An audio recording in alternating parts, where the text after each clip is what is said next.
یہ مردہ مسئلہ نہیں ہے امام حسین کا.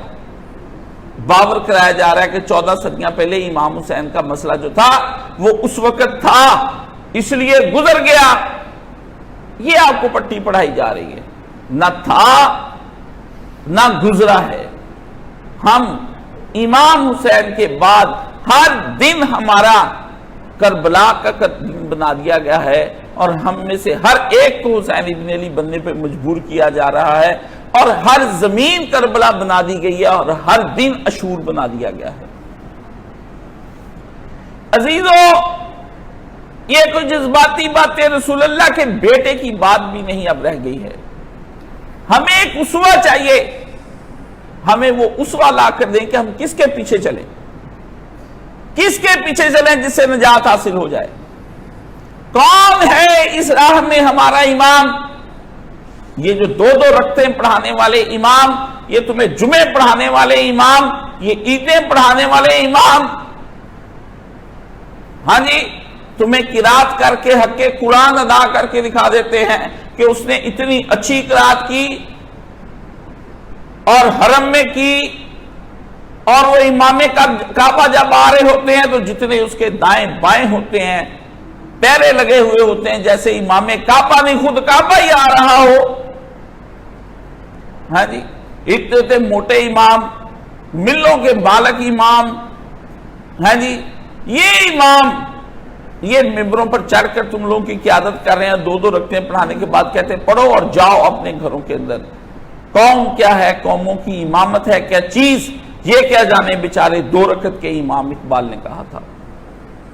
قوموں کو لیڈ کرنا اور قوموں کی لیڈرشپ کو آگے لے کر بڑھنا، اس کے لیے کوئی قدوہ چاہیے، کوئی اسوہ چاہیے، کوئی لیڈر چاہیے کہ جس کے ساتھ ہم آگے چل سکیں.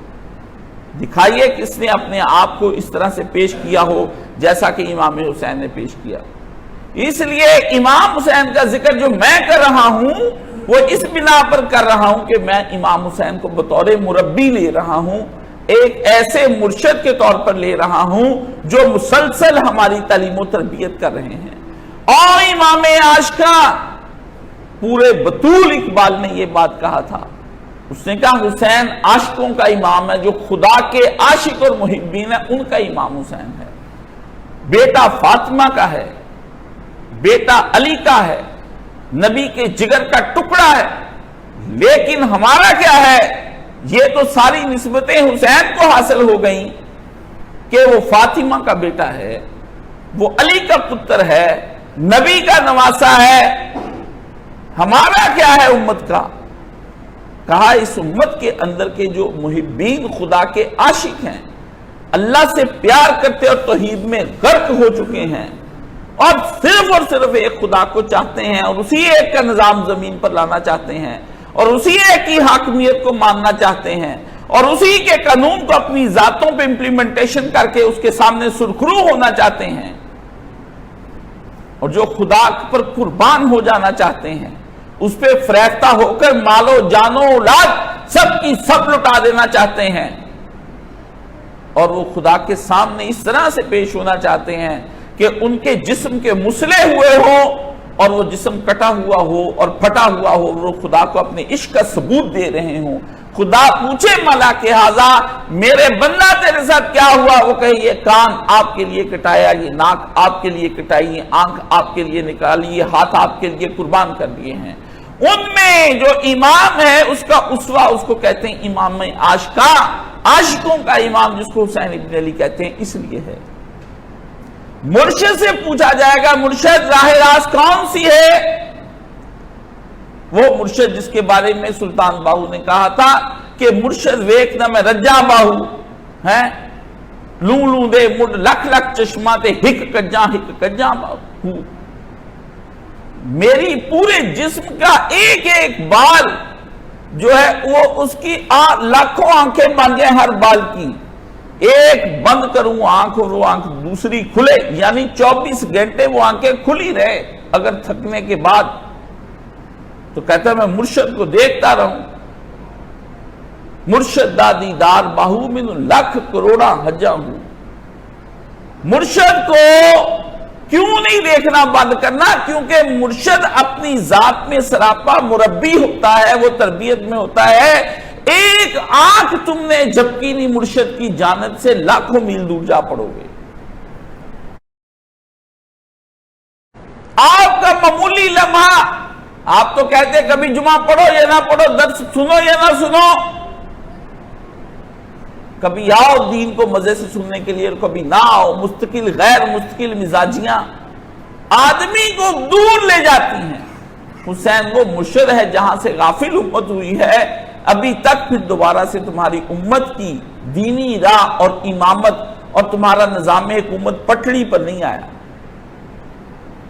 تم ترس رہے ہو، انسانیت کے اندر کے عدل کی چاہت اور طلب تڑپ رہی ہے، مچل رہی ہے، کہیں مچل وہاں رہی ہے جہاں پر تحریکیں زوروں پر چل رہی ہیں اور کافر کم ہیں اور ہم زیادہ۔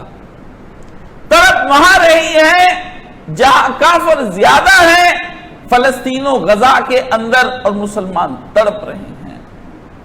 ہمارا تڑپنا اور ہمارا مچلنا کسی ایک کی تلاش میں ہے کہ خدا کا نظام اس زمین پر آ جائے۔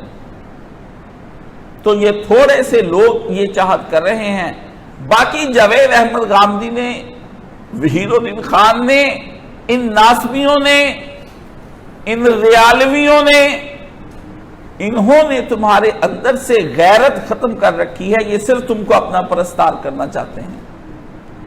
یہ خود امام بن کر اپنی پوجا کراتے ہیں، اپنے مدرسے چلواتے، تم کو صلاۃ و تسبیح اور تراویحاں پڑھا کے، تم کو راتیں شب برات کی جگا کے، شب قدر کی راتیں جگوا کے، 5 گھنٹے کی لمبی دعا کرا کے، اور بدعات کے اوپر دمالیں ڈلوا کے، مزاروں پہ سجدے کروا کے، اور عرسوں کے عرس منا کے، یہ آپ کے اندر پیدا کر دیا۔ جو محبت تھی تھوڑی سی کربلا کی وجہ سے کہ حسین ابن علی نے حق کا ساتھ دیا اور اپنی اولاد کٹوا دی، وہاں کا یہ حق ہی نہیں تھا، اور حسین نے ایک ضد اپنی پوری کی تھی، اس لیے اب محبت بھی ختم کر دو۔ نہ رہے گا بانس اور نہ بجے گی بانسری، نہ پیار رہے گا تو نہ اسوہ حسنہ پہ عمل کرنا پڑے گا، ختم ہی کر دو، جو بات ہی ختم ہو جائے گی۔ ابھی جو ذرہ بچا تھا اس ذرے کو بچانے کے لیے بھی یہ مشکل ہے۔ فتنہ ملت بیضا ہے امامت اس کی جو تجھے سلاطین کا پرستار کرے۔ اقبال نے یہ کہا تھا، اقبال نے کہا تھا وہ امام، وہ مجدد، وہ غامدی، وہ وحید الدین خان پگڑی باندھ کر سادہ شیطان، یہ ادیب شیطان، نثر نگار، وہ شاعر، وہ شیخ الحدیث، وہ مفسر قرآن، وہ کوئی بھی ایسا آدمی جس کی وجہ سے، کسی خوبی کی وجہ سے تم اس کی جانب کشش کر کے اس کے گرد اکٹھا ہو جاؤ، تو اس کے اندر جا کر یہ بات دیکھو کہ وہ آدمی تمہیں کس بات کا درس دے رہا ہے۔ کیا وہ یہ کہہ رہا ہے کہ اپنی حریت، اپنی آزادی اور اپنا سارا کچھ بیچ کر ان حکمرانوں کو سجدہ کر کے ان کے خلاف بولو؟ نہیں، آواز نہ اٹھاؤ، غائب کر دیے جاؤ گے یا مار دیے جاؤ گے یا اٹھوا دیے جاؤ گے، نہیں تو ان کے مذہبی ونگ اس طرح کے ان مولویوں کے بنے ہیں کہ گولیاں مروا دیے جاؤ گے اور حملے کروا کے چپ کروا دیے جاؤ گے۔ اقبال نے کہا فتنہ ملت بیضا ہے امامت اس کی، اس کو اپنا امام نہ بنا، وہ تو امت کو تباہ کرنے کے لیے ایک شیطان آیا تیرے درمیان۔ فتنہ ملت بیضا ہے امامت اس کی جو تجھ کو سلاطین کا پرستار کرے، جو تجھے بادشاہوں کی محبت میں مبتلا کر دے، وہ امام نہیں، وہ شیطان ہے۔ باطل حکمرانوں سے جو تمہیں پیار کرنا سکھا دے، اس لیے مرزا غلام احمد قادیانی اور جتنے ناسبی ہیں ان کا اور ان کا کوئی فرق نہیں فکر کا۔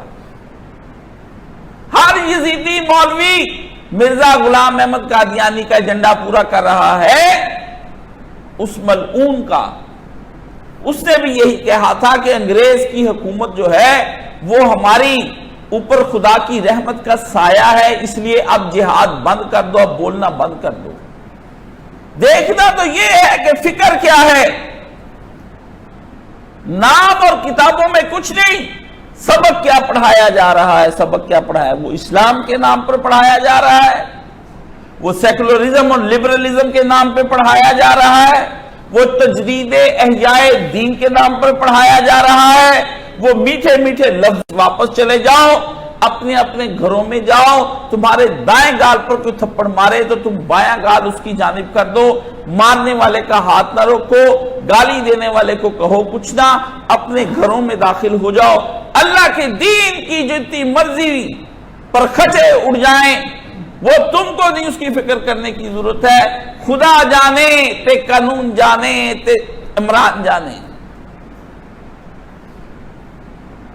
تم کو کچھ نہیں پتا ہونا چاہیے،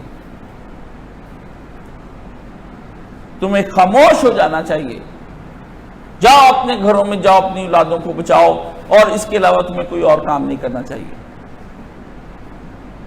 اگر یہی بات تھی تو یہ آگ لگائی کیوں ہے؟ یہ موسیٰ اور فرعون کا قصہ کس لیے ہے؟ خداوند عالم کو چاہیے کہ موسیٰ کو کہتے بھئی میاں موسیٰ ان سب سے کہو عبادات کیا کریں، فرعون کو اللہ انعام کے طور پر دور فرما دے گا، اسلامی حکومت انعام کے طور پر آ جائے گی۔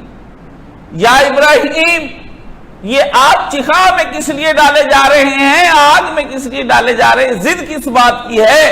اعراض کیجئے، ان کو ان کا جانے دیجئے، آپ نماز پڑھا کیجئے، آپ کو کیا ضرورت ہے؟ زیادہ ہے چھوڑ کر کسی اور طرف چلے جائیں، قوم سے بحث کس بات کی ہے؟ رسول اللہ کو کہا جاتا ہے ہجرت کس لیے نبی؟ کچھ ان کی مان لیجئے، کچھ اپنی مان لیجئے، خانے کعبے میں دیوار اٹھا لیجئے، آدھا کعبہ آپ کا آدھا کعبہ ان کا، تبلیغ کرتے رہیے، جب تک تبلیغ ہوگی 2-3 صدیوں کے بعد یہ خود ہی مسلمان ہو جائیں گے۔ اور یہود و نصارہ کو آپ اتنی دیر سے مدینے میں اگر آ گئے تو ان کو کیوں نکال رہے خیبر سے؟ ان کے باغ ہے نبی، آپ کیوں جاڑ رہے ہیں؟ سب یہ ختم کیوں کر رہے ہیں؟ یہودی 7-8 صدیوں سے آپ کے انتظار میں وہاں پر بیٹھے ہوئے ہیں، تو ان یہودیوں کو بیٹھا رہنے دو، ان کو تبلیغ کرو، ان کو قرآن سناؤ،